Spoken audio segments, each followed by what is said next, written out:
Hello all, and welcome to my introductory video on Gale opposing viewpoints. In this video, I'll go over some of the key features of this database and how to best utilize it. First, I'd like to take a step back and go to the Cerritos College Library homepage. To access this database, it's best to start on a Research Database tab right here. And from here, you can click on either Databases by Subject, or you can simply scroll down until you find Opposing Viewpoints. Databases by subject, remember this is a controversial topic database and we have a tab here just for that. And there are several others on this list, but we are looking at specifically opposing viewpoints, so I can go ahead and click on that tab there. You might be redirected to sign in with your student ID and 8-digit birthday just to prove you are a current student. And remember, you are using the library subscription, which is why it asks you to log in. After you do that, your page should look exactly like mine does here. And you'll notice that if you scroll down, it highlights some issues of interest, but specifically we are looking at any health-related issues here, and they do have a health and medicine tab. So if your professor has given you kind of a broad topic for your paper and you're allowed to choose any health-related topic that you'd like, but you still haven't quite decided on one, this can be a great database to come to kind of be inspired by a list of topics. So I'm going to go ahead and click on the Health and Medicine tab here, and it gives me a list of possible topics. And it is important to note that anything you click on here is considered a main topic or a main thread, and so you can be guaranteed that there'll be a lot of information on this tab, and it's going to be organized in a very nice manner for you instead of just a list of articles, and I'll point out the difference in just a bit. So from here you can go ahead and click on any topic such as, say, childhood obesity, and when I click on that, notice that it starts with the overview here, and this is what I mean by the way it's organized for you. So it gives you a very simplified manner.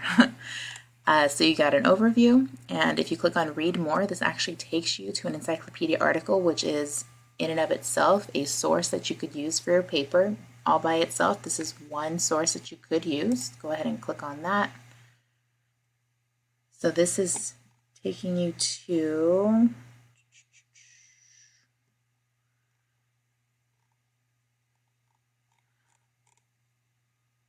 an encyclopedia article just from the Gale Opposing Viewpoints online collection, it looks like. So let me take one step back and go back to our search page on childhood obesity. So you'll notice that you have many different types of resources in this database, and it's always important to take note of the description of your paper that your professor has given you. If they allow popular magazines like this, if they allow you to use newspaper articles, or if they only want scholarly academic journal articles, it's very important to know that before you start clicking on articles or titles, because you just want to make sure you're using the correct resources for your paper and you don't get dinged for clicking on the wrong thing.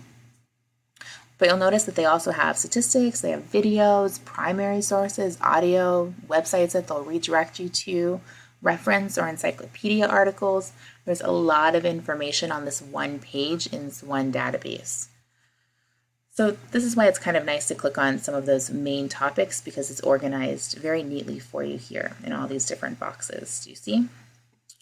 Now if I were just to type in obesity, notice that these are capitalized and they're in bold, so these are some of the main topics that would have appeared in the Browse Issues tab, which is how we got to this page in the first place.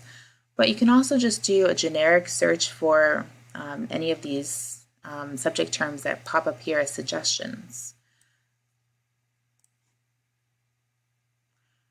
But like I said, if you click on one of the ones that is in bold or capitalized, it'll take you to a page that's very nicely organized. So if my professor required only academic journal articles, I would focus on this section here. I can go ahead and click on that, and you can sort by relevance, so it automatically tells you which articles are most related or how many of them mention childhood or obesity the most amount of times. And that's how it's sorted by relevance, or you can sort by the ones that were published newest.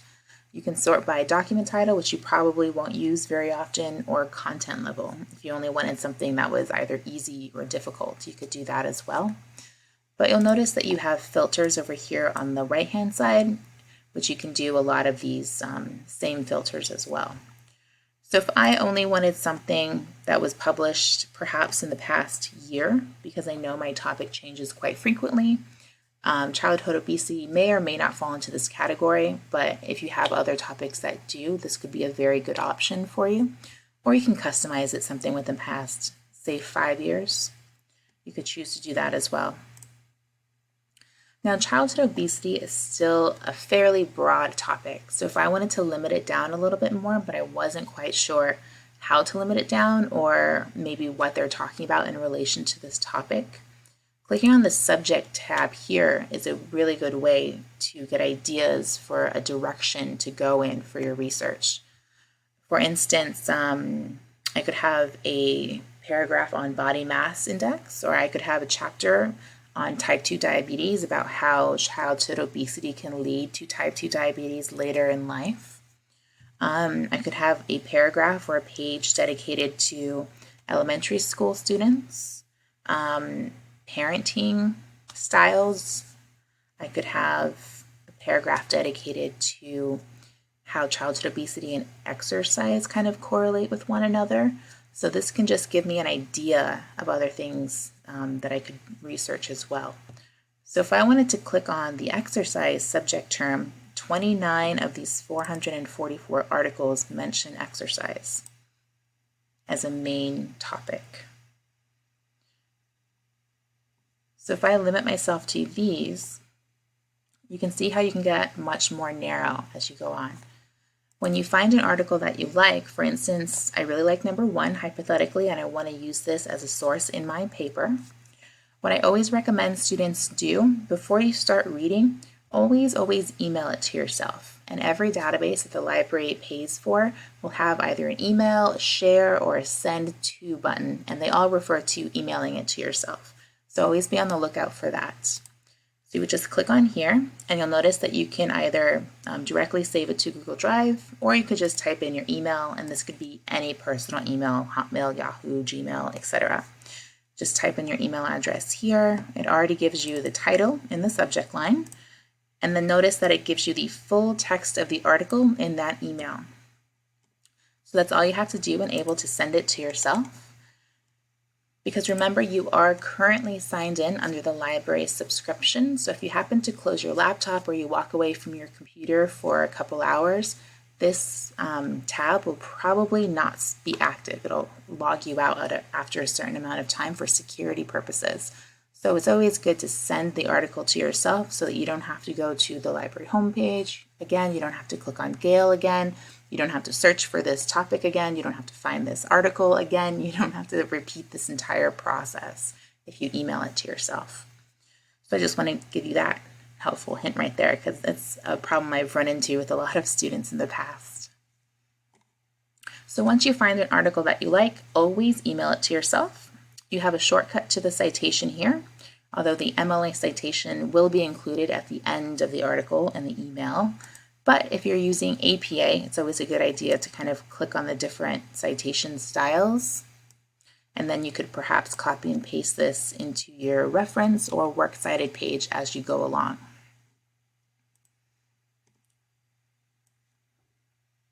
So this would be the entire text of the article. It gives you additional related subjects. So if you wanted to, if this was really on point for your research, any related topics would also be on point. So you could maybe click on these to get additional information. It's just kind of a way to kind of branch out from, topic to topic to topic. So if I wanted to get rid of my exercise limiter, all I would have to click on is the little X button here, and I should go back to my 444 articles that also mention childhood obesity. And if I wanted to kind of talk about a different topic or focus on a different paragraph, instead of searching within my already smaller result number, I could go back to my larger result number and then narrow it down to a different subject term, such as parenting, because childhood obesity, exercise, and parenting may not overlap, but childhood obesity and exercise definitely do, and childhood obesity and parenting definitely do. So I want to go back to my larger list and then narrow to parenting.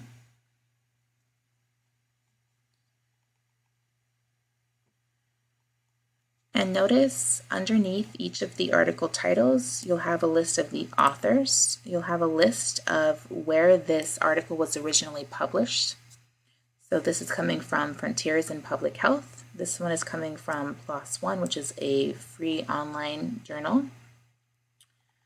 And then it also tells you when it was published and how long the article is.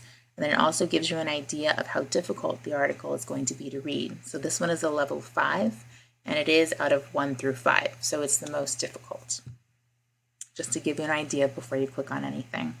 But it looks like the majority of these are rather difficult. So again, once you click on any article that you're interested in, you'll have the same options here. Remember to always email it to yourself, and then maybe take a sneak peek at the citation and copy and paste as you go along. If you already know exactly what you want to talk about, instead of narrowing by one of the suggested subject terms here, I'm going to go ahead and take away parenting. You can simply click on Search Within instead of the Subject tab, and you can type in whatever you have in mind. So if I wanted to talk about childhood obesity and junk food,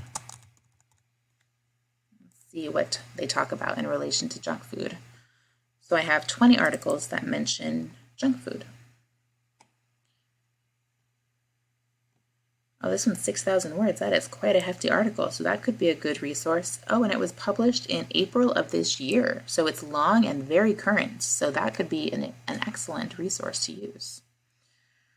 So this is just a couple ways that you're able to use opposing viewpoints to your advantage. So remember, just to recap, if you are still trying to decide on a topic, you can always click on Browse Issues and then choose the Health and Medicine topic, and then you can jump to any one of these suggested topics. If you click on one of the suggested topics, it's going to be organized very nicely for you with an encyclopedia article here to give you some background information.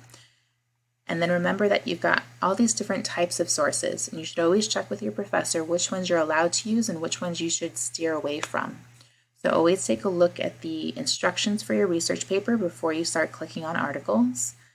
And then you can go ahead and jump to whatever type of resource your professor wants you to use, such as academic journal articles. And then once you limit by type of resource, you can go ahead and look at some related subject terms for your topic. Or if you have an idea of where you want to start your search already, you can go ahead and type in additional terms into the Search Within tab.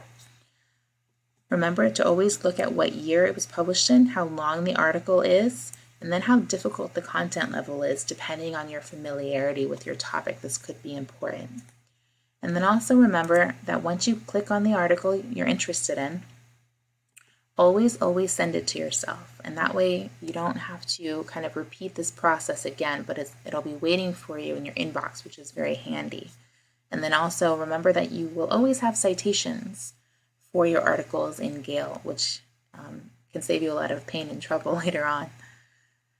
So if you ever have any questions on how to use this database or any of the other library resource, I want to encourage you to go back to the library homepage and take a look at the right-hand side. We always have a Chat with the Librarian tab here. And whenever the library is open in the fall semester, that is 7:30 in the morning to 10 p.m. at night, Monday through Thursday, and then 7:30 to 3 on Fridays and 10 to 3 on Saturdays. You can send us any inquiries here, give us your name or leave it blank, doesn't matter, but the librarians are always online to help you. If you happen to send us a question when we're closed, we'll answer you the very next business day. But if you have any questions regarding your citations, how to use the databases, how to use opposing viewpoints, or anything related to campus, or anything in general, we're always here to help you. So I hope this video was a little informative, and I hope to hear from you, a couple of you via chat. So good luck with your research.